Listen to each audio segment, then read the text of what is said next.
Salut à tous. Aujourd'hui, je fais une petite vidéo pour vous expliquer ce que c'est qu'un court-circuit, et donc quels sont les effets par rapport au circuit en série et en dérivation, soit les deux types de circuits qu'on a vus.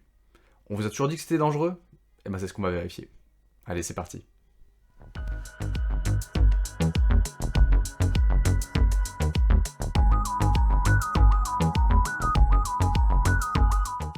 Tout d'abord, intéressons-nous au circuit en série.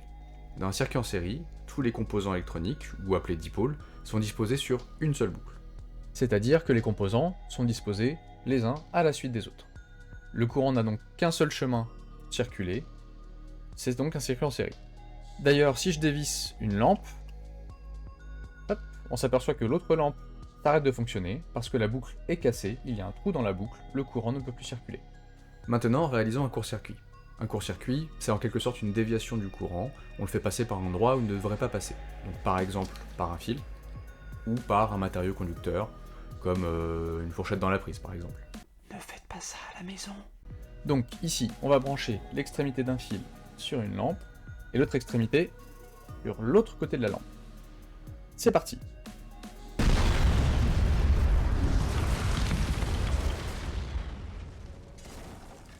Bon, en fait, il s'est pas passé grand-chose, et rien de dangereux à l'évidence. En réalité, le courant est un peu fainéant. Chaque composant sur le trajet du courant est un obstacle, que ce soit une lampe, un moteur, ou n'importe quel autre dipôle. Si le courant a un chemin sans obstacle, comme un fil par exemple, eh bien il va l'emprunter. C'est pour ça que la lampe n'est pas allumée dans le circuit.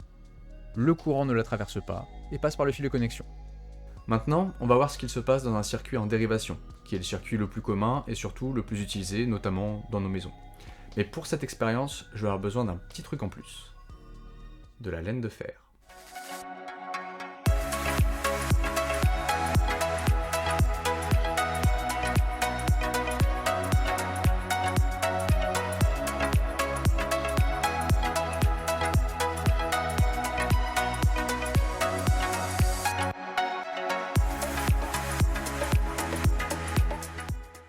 Donc voici un circuit en dérivation. On voit ici que les deux lampes sont disposées dans deux boucles différentes, qu'elles sont branchées les unes sur les autres et non plus les unes à la suite des autres, comme tout à l'heure.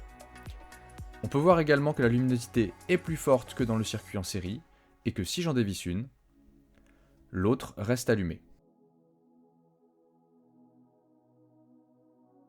Maintenant, court-circuitons une lampe comme tout à l'heure.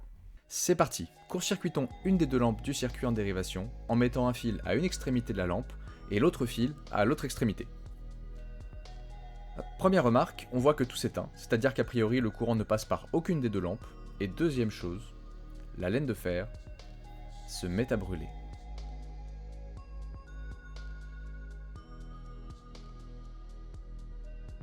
Cela mérite quand même quelques petites explications. Comme dit tout à l'heure, le courant est fainéant, vous vous rappelez ? Dans ce circuit, le courant a un chemin qui lui permet de faire le tour sans passer par aucun composant. Du coup, le courant sort de la pile sans être utilisé, et est donc très fort. La laine de fer étant un matériau conducteur très sensible au courant, elle se met donc à brûler. Chez vous, sans vos dispositifs de sécurité, comme le disjoncteur par exemple, les fils électriques pourraient chauffer et donc provoquer un incendie chez vous. Et voilà, cette petite vidéo est terminée, j'espère que vous en aurez appris plus sur les courts-circuits. N'oubliez pas de ne pas vous abonner, de ne pas lâcher de commentaires et de ne pas laisser de petits pouces bleus parce qu'on n'est pas sur YouTube. On se revoit bientôt en présentiel. Salut!